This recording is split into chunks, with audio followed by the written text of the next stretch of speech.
Hi guys, and welcome back to the second part of this little build review that I've been doing on the Revell 1/72 scale Seahund.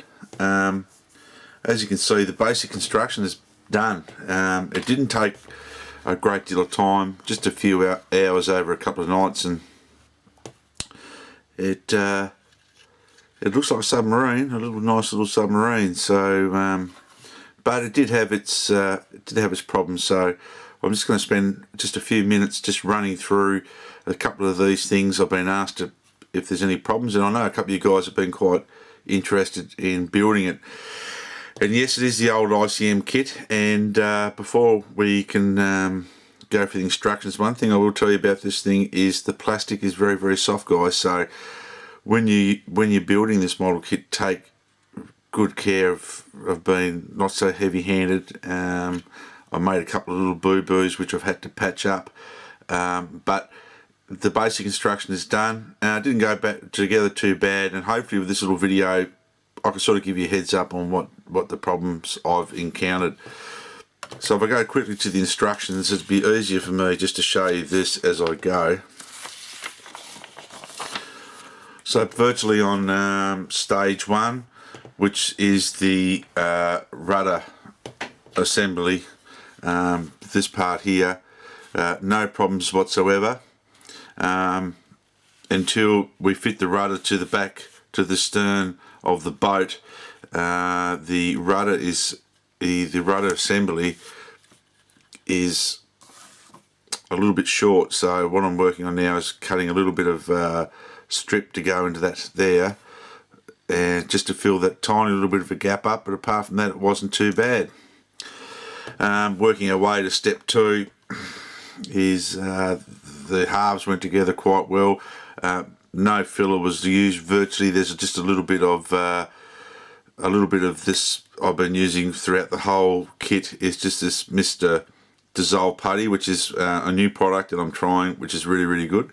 It is like magic, and you brush it on and it sort of appears white where it's filled the gap, and just a little bit of 1000 grit wet and dry, it did cover up the few little marks and holes that I had in this kit.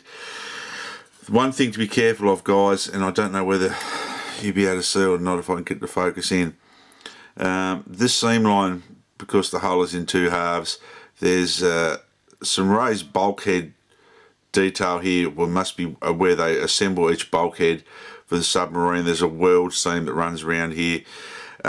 Because the plastic is very soft, and you have to do a little bit of sanding just to, try to do your best, I think, and to get these fuselage, not fuselage halves, but the whole halves pretty lined up, and I tried my best. But when I sanded, I have lost some of these little weld seams here.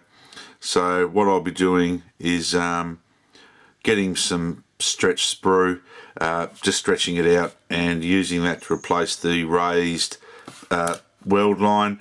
The same sort of technique that I have done when I build sort of older aircraft as well. So if you lose any raised panel lines, I can replace them with the stretch sprue. So then we go to step 3, which was pretty basic. These trim tabs do take a little bit of work to get to fit. These ones here can be posable. I've glued them into place. These other trim tabs, like the protector part of them, or the front leading edge of the trim tab, took a little bit of work to fit as well. So you just got to be careful and just test fit everything as you go. Then we go to the ballast tanks on the side. Now these were a really, really big drama. The bulkheads run this raised bulkhead line through it, which in turn affects the way that the ballast tank fits on the model. So you're going to have to test fit this, trim some of these up a little bit, just to make the ballast tank sit down onto the hull side of the submarine. And it was like that on both sides. And the second side went on a little bit better than the first one, because I sort of knew what I was doing, even though I test fitted everything. You know, the second time round you sort of know what to look for. Moving on to stage 4, and I hope you can see this, guys, is stage 4 was where I ran into some more problems, and I'll go into that in detail now. This part of the, I'll turn this little girl around. This part of the conning tower here is moulded into the kit halves. We then have to add the back half of the conning tower and the top deck. Now this back half of the conning tower, the plastic is very thick, and what will happen is when it's glued into place, it'll leave a ridge up about 1 to 2 millimeters, which looks absolutely terrible.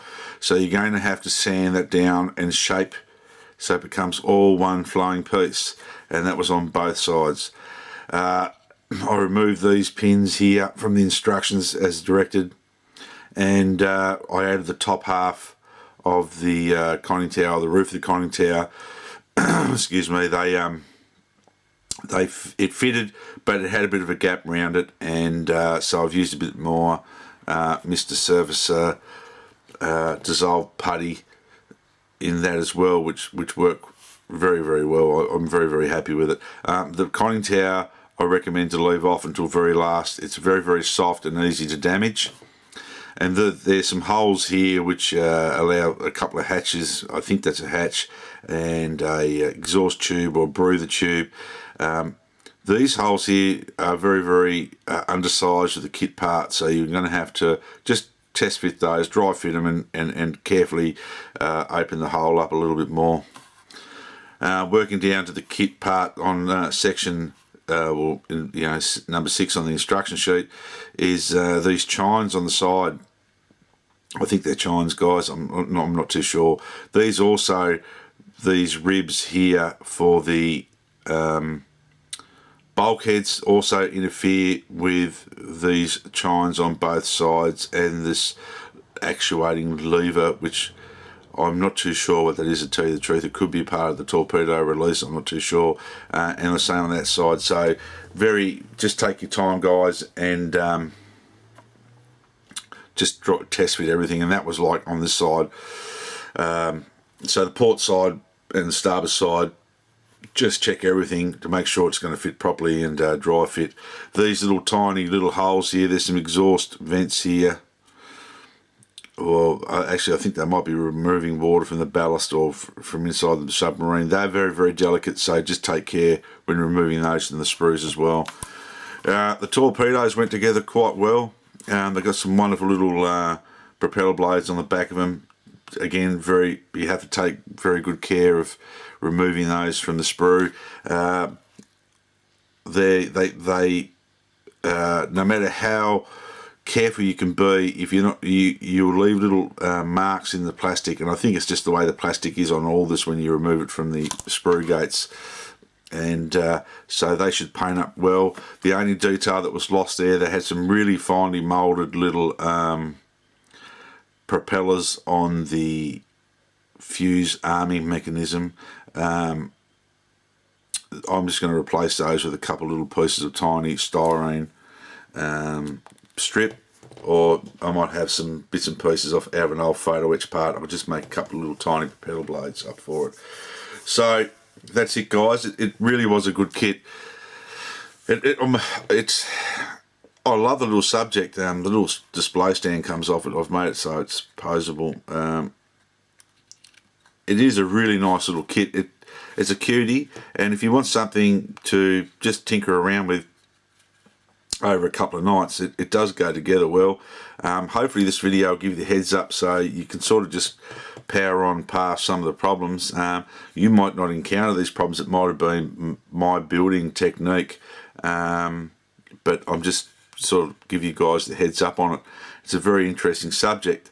So I'm looking forward to putting a bit of paint on this now. So I'll set everything to dry, and I will be using, in the spirit of things, I will be using, if it works good, the kit paints that came with it.